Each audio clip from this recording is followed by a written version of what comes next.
നാവ്, tongue. Part 1. നാവിനെക്കുറിച്ച് വളരെ പ്രധാനമുള്ളൊരു സ്ഥാനമാണ് വേദപുസ്തകത്തിൽ കൊടുത്തിരിക്കുന്നത്. ഒരു മനുഷ്യൻ്റെ നാവാണ് അവനെ നിയന്ത്രിക്കുന്നത്. നാവ് ശരിയായാൽ അവരെ സദ്ഗുണപൂർത്തിയുള്ള മനുഷ്യനെന്നാണ് ദൈവം പറയുന്നത്. അതിൽ കൂടുതൽ തന്നെ വേണം ഒരു മനുഷ്യൻ്റെ നാവ്. ഈ ലോകത്തിലുള്ള എല്ലാം നിയന്ത്രിക്കാം, പക്ഷെ നാവിനെ നിയന്ത്രിക്കാൻ പാടാണ്. പക്ഷെ നാവിനെക്കുറിച്ച് യാക്കോബിലെ 3-ാം അധ്യായത്തിൽ, യാക്കോബ് ജെയിംസ് 3, അതിങ്ങനെയാണ്: സഹോദരന്മാരെ, അധികം ശിക്ഷാവിധി വരുമെന്നറിഞ്ഞ് നിങ്ങളിൽ അനേകർ ഉപദേഷ്ടാക്കന്മാർ ആകരുത്. കൂടുതൽ ഉപദേശിക്കുന്നവർക്ക് കൂടുതൽ ശിക്ഷയുണ്ടെന്ന് ഓർത്തോണം. നാം എല്ലാവരും പലതിലും തെറ്റിപ്പോകുന്നു.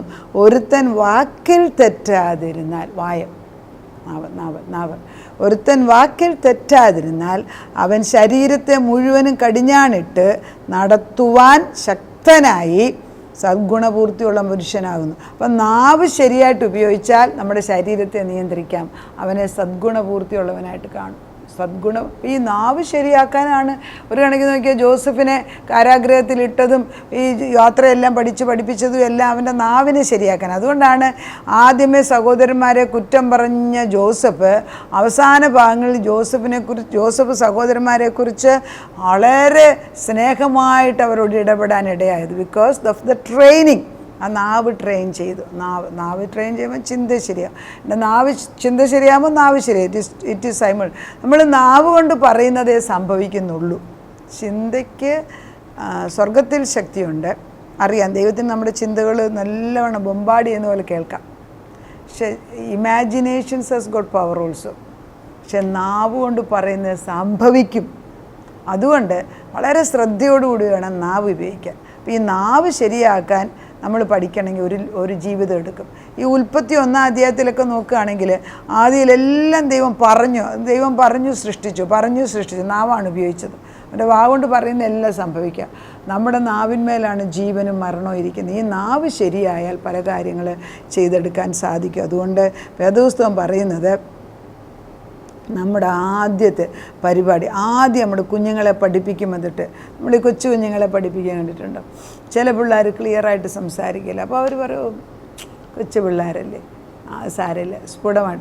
എന്നിട്ട് അവർ വളർന്നാലും അങ്ങനെ തന്നെ പറഞ്ഞുകൊണ്ടിരിക്കുന്നതാണ്. അങ്ങനെ ഈ അടുത്ത കാലയളവിലും ഒത്തിരി അങ്ങനത്തെ കാണുന്നു. നാവ് ശരിയായി ദ വേർഡ്സ് ശരിയായിട്ട് അവർക്ക് പറയാൻ അറിഞ്ഞുകൂടാ. ബിക്കോസ് കൊച്ചിലെ കറക്റ്റ് ചെയ്ത് പഠിപ്പിക്കാഞ്ഞുകൊണ്ട് സ്ഫുടമായിട്ട്, ക്ലിയറായിട്ട്, വ്യക്തമായിട്ട് ഒക്കെ നാവ് കൊണ്ട് പറയുന്ന ഒരു ഇൻ്റലിജൻറ്റ് ഇഫക്റ്റാണ്. അപ്പം നമ്മൾ കുഞ്ഞുങ്ങളെ അവർ കൊഞ്ചി പറയുന്നതെന്ന് പറഞ്ഞു. പക്ഷേ അവരുടെ ബുദ്ധിമാന്യതയാണ് അതൊക്കെ. അവരെ ബുദ്ധിമാന്യതയുള്ളവരായിട്ട് പ്രായമുള്ളപ്പം കാണാം. അതേപോലെ അവരെ ശരിയായിട്ട് കൊച്ചിലെ ട്രെയിൻ ചെയ്യുക. അപ്പോൾ നാവ് ശരിയായിട്ട് ഉപയോഗിക്കാൻ അമ്മയപ്പന്മാർ കൊച്ചുങ്ങളോട് ചെറുപ്പത്തിൽ തന്നെ പറഞ്ഞ് പഠിപ്പിക്കണം. ദ പ്രൊനൗൺസിയേഷൻ, നമ്മൾ പറയുന്ന രീതി എല്ലാം ചെറുപ്പത്തിൽ പഠിപ്പിച്ചെടുക്കണം. അതൊന്നും ആരും ചെയ്യുന്നതായിട്ട് എനിക്കൊന്നും ഓർക്കുന്നില്ല. ആരും അങ്ങനെ ചെയ്യുന്ന ഒരു ഫാമിലിയും എനിക്കറിയത്തില്ല. പക്ഷേ ഞാൻ ഓർക്കുന്നുണ്ട്, എനിക്ക് ചില ലെറ്റേഴ്സ് കറക്റ്റ് അല്ലാതെ ഉപയോഗിക്കുമ്പോൾ എൻ്റെ അങ്കിൾ പറയായിരുന്നു, അതിനെ ടായ്ക്ക് ടായ് ഉപയോഗിച്ചെന്നൊക്കെ എന്നോട് ചിലപ്പോൾ. അപ്പോൾ ഞാൻ പറയും, ഓരോ ലെറ്ററിനും പ്രാധാന്യമുണ്ട്. Every letter which is given to us is actually touching the brain somewhere. അപ്പം ക്ലിയറായിട്ട് വചനം എടുത്ത് പറയാൻ ഒക്കുന്നത്, ക്ലിയറായിട്ട് സംസാരിക്കാൻ ഒക്കുന്നതൊക്കെ ഒരു ദൈവത്തിൻ്റെ ഒരു വലിയ, അത് കൊച്ചുങ്ങളെ പഠിപ്പിച്ചെടുക്കണം. അതിനിട്ട് ഇവിടെ നാവിനെക്കുറിച്ച് പറയുമ്പം ഒരു കപ്പൽ നിയന്ത്രിക്കണമെങ്കിൽ അതിൻ്റെ ചുക്കാൻ കൊണ്ട്, അതിൻ്റെ റഡർ കൊണ്ടാണ് നിയന്ത്രിക്കാൻ സാധിക്കുന്നത്. എന്നാൽ അതുപോലെ തന്നെ നാവ് ഒരു ചെറിയ അവയവമാണെങ്കിലും അത് വമ്പ് പറയുന്നത്. നാവ് വമ്പ് പറഞ്ഞുകൊണ്ടിരിക്കുന്നു. നാവ് കുറഞ്ഞ തീ എത്ര വലിയ കാട് കത്തിക്കുന്നു. നാവ് ഒരു തീ തന്നെ. അത് നമ്മുടെ അംഗങ്ങളുടെ കൂട്ടത്തിൽ അനീതി ലോകമായി ദേഹത്തെ മുഴുവൻ മലിനമാക്കി ജീവചക്രത്തിന് തീ കൊളുത്തുകയും നരകത്താൽ അതിന് തീ പിടിക്കുകയും ചെയ്യും. അപ്പം നരകവും സ്വർഗവും വീട്ടിലുണ്ടാക്കുന്ന ആരാണ്? നാവ്. നരകവും സ്വർഗവും സ്ഥാപിക്കുന്നു. അതുകൊണ്ടാണ് നാവിനെക്കുറിച്ച് സദൃശ്യവാക്യം 18:21 പറയുന്നത്, നന്മയും തിന്മയും ജീവനും മരണം നിൻ്റെ നാവിന്മേൽ. അത് തന്നെ ആവർത്തന പുസ്തകം 30:29 പറയുന്നുണ്ട്. ആവർത്തന പുസ്തകത്തിൽ പലയിടത്തും ഇത് പറയുന്നുണ്ട്. ആവർത്തന പുസ്തകം 30:19 പറയുന്നു, ആകാശത്തെയും ഭൂമിയെ നിർത്തിക്കൊണ്ട് മോശ പറയുകയാണ്, ജീവനും മരണവും അനുഗ്രഹവും ശാപവും ഇതാ നിങ്ങളുടെ മുമ്പിൽ വെച്ചിരിക്കുന്നു, ഏത് വേണം തിരഞ്ഞെടുത്തുവോ. ഏറ്റവും തിരഞ്ഞെടുക്കുകയാണ്, നമ്മൾ തിരഞ്ഞെടുക്കണം. ഈ ഒരേ നാവിൽ നിന്ന് എങ്ങനെയാണ് നന്മയും തിന്മയും വരുന്നതെന്ന് വേദപുസ്തകത്തിൽ ചോദിക്കുന്നു. നാവിനെ മനുഷ്യർക്ക് മയക്കാവുന്നതല്ല, അത് അടങ്ങാത്ത ദോഷം, മരണകരമായ വിഷം. അല്ല, യുദ്ധത്തിനൊക്കെ പോകുമ്പോൾ നമ്മൾ തോക്ക് ഉപയോഗിക്കും, അല്ലെ ഡൈനമിറ്റ്, അതിനെക്കാട്ടി ദൂഷ്യമാണെന്ന് നാവിന്. ഇതൊക്കെ നമ്മൾ ചിന്തിക്കാമെങ്കിൽ പലപ്പോഴും നമ്മൾ പറയണമെന്ന് വിചാരിക്കുന്നത് പറയാതിരുന്നു പോകും. കാരണം പറഞ്ഞിട്ട് കാര്യമില്ല. അങ്ങനെ എത്രയോ ഈ ഒത്തിരി സംസാരിക്കുന്ന ഇപ്പം എന്നെ കൂട്ടൊക്കെ ഉള്ളൊരു നാവ് വളരെ ശ്രദ്ധിച്ചില്ലെങ്കിൽ പെട്ടെന്നാണ് അബദ്ധം വരുന്നത്. വളരെ അത് കണ്ടിന്യൂസ് ആയിട്ട് പരിശുദ്ധാത്മാവിൻ്റെ നിയന്ത്രണം അല്ലെങ്കിൽ വിട്ടുപോകും. വളരെ ശ്രദ്ധയോടുകൂടി കോൺഷ്യസ് ആയിട്ട് നമ്മളത് ചെയ്യണം.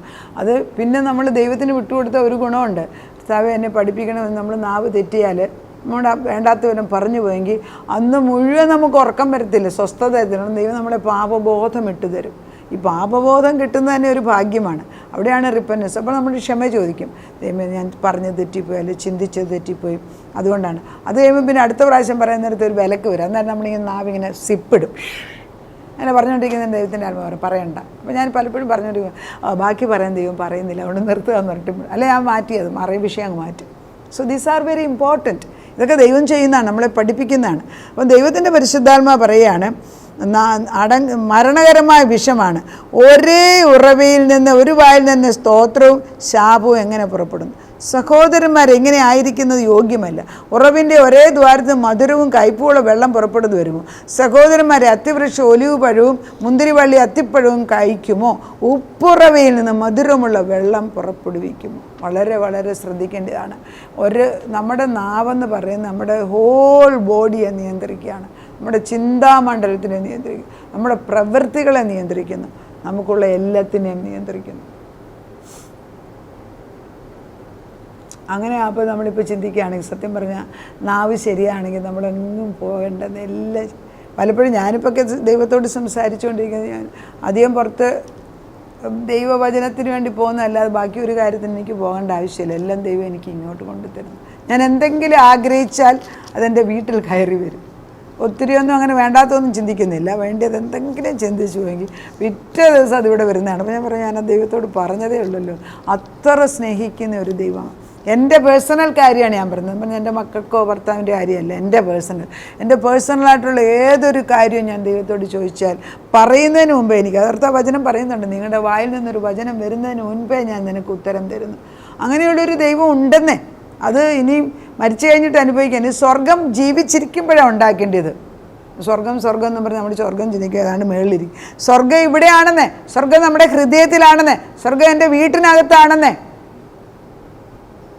ആണോ? ഞാനൊരു ചോദ്യം ചോദിക്കാം, ആണോ? ഒരു വീട്ടിൽ ഞാൻ പ്രാർത്ഥനയ്ക്ക് ചെയ്യുന്നു, ഞാൻ ഓർക്കുന്നുണ്ട്.